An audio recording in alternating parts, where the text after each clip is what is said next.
I think something that would be extremely vital, and I'll speak from the perspective of a man. For women, I think that it's a huge opportunity for women to take accountability for, creating a safe space in their relationships with men, whether it be intimate.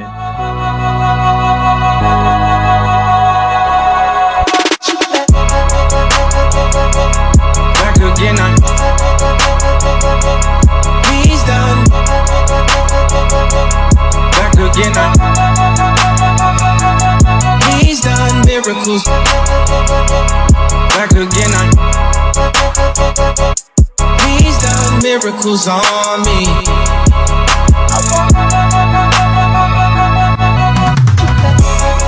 And I think to what Shannon said, right? Like a good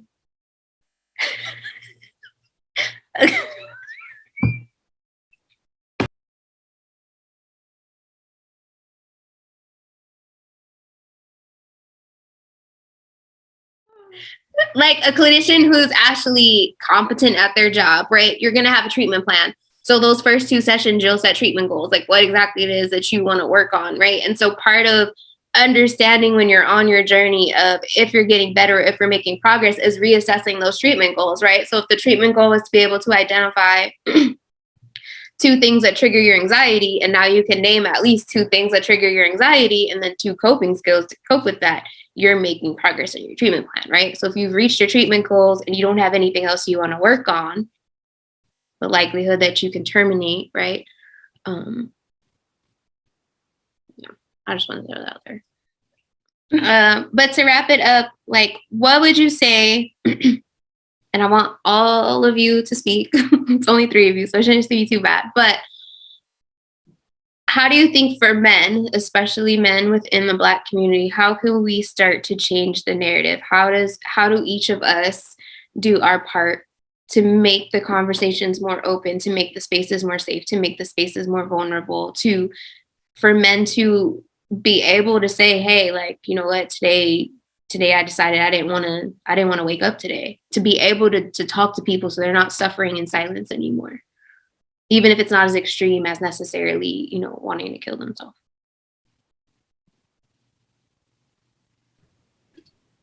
Oh, go ahead, MJ.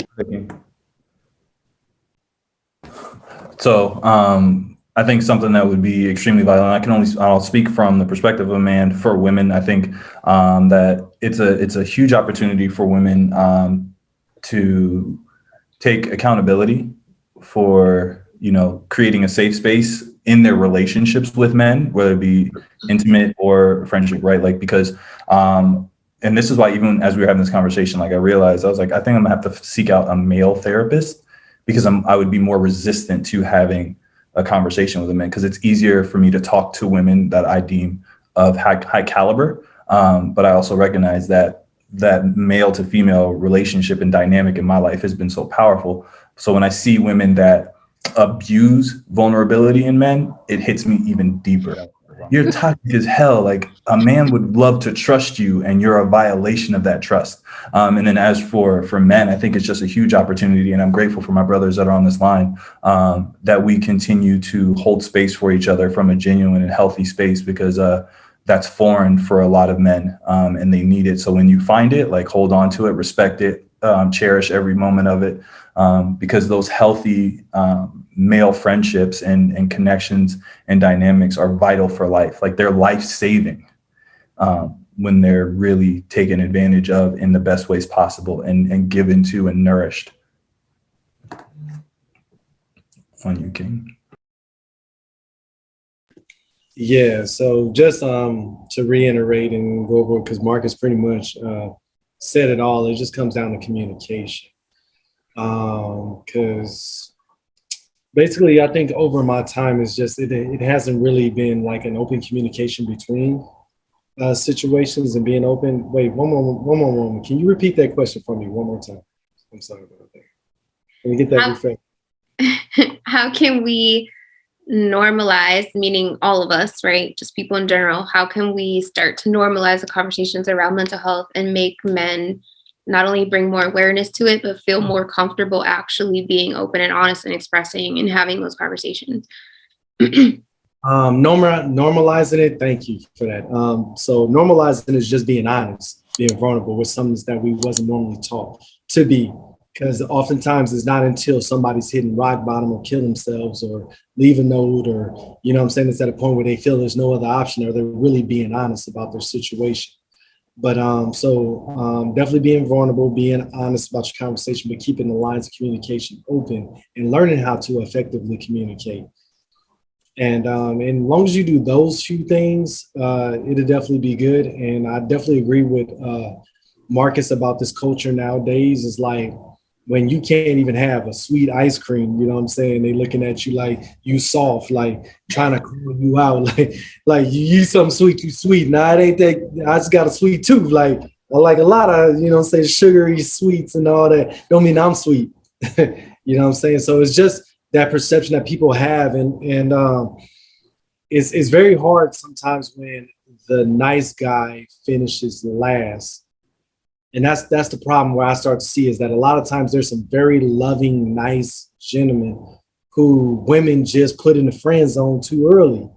You know what I'm saying? Because they are too vulnerable in their eyes, or they're looking like they're soft and things. Everybody doesn't have to treat you like, make sure I don't cuss. Everybody doesn't have to treat you like they're toxic in order for you to like them. You know what I'm saying? It can be some actual nice ones, though I believe balance is always very important because you can't be too soft, you can't be too hard.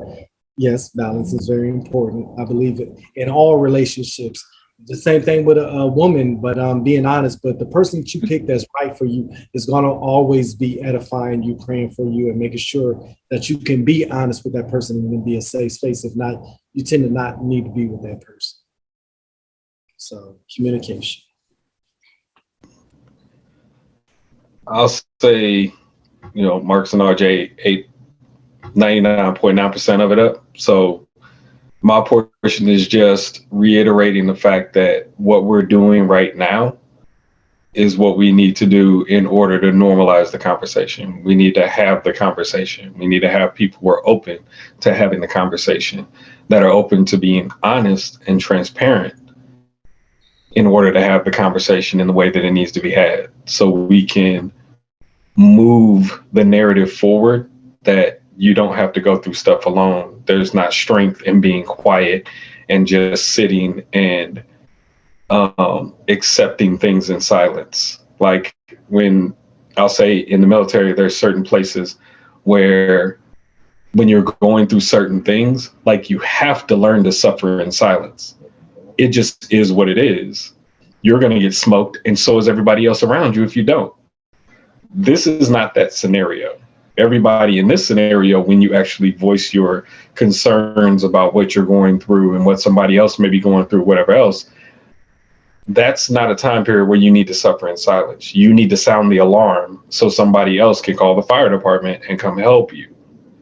Like, that's what's supposed to happen in that scenario. So since we're doing the work that we need to do, like, this is the best thing to me that people can do. Normalize it. Normalize these conversations being had. Normalize these conversations being had between men and women at the same time. Like, literally, you see the different perspectives that we have. This whole conversation tonight started with us having different perspectives about something somebody said. Like, that is just the truth of nature as it deals with the male-female dynamic. And having the conversations that we have, that we are having, and that the rest of the world need to see, or they need to be inspired to have, like, that's what needs to happen. So it's just my 2 cents. Well, I don't have my tea, so. I got mine. Sorry. Well, thank you guys for joining us today for this conversation. I hope you got something from it, got a lot of something from it. Make sure that you like, comment, and share so that we can normalize this conversation for those. And if you have friends that, they're your strong friends, check on your friends, please. Make sure they're good, like really good. Don't just accept it like, the whole brush by, yeah, I'm good. Like, check on them. Check on your friends. I wasn't even talking about you, but you know, since you put yourself out there, because a lot of times they suffer in silence and you don't know it. Like they said multiple times, you don't know until it's too late. So we love you guys. Thank you. Drop a comment below on the other topics you would like us to discuss, and we'll see you next time. Bye.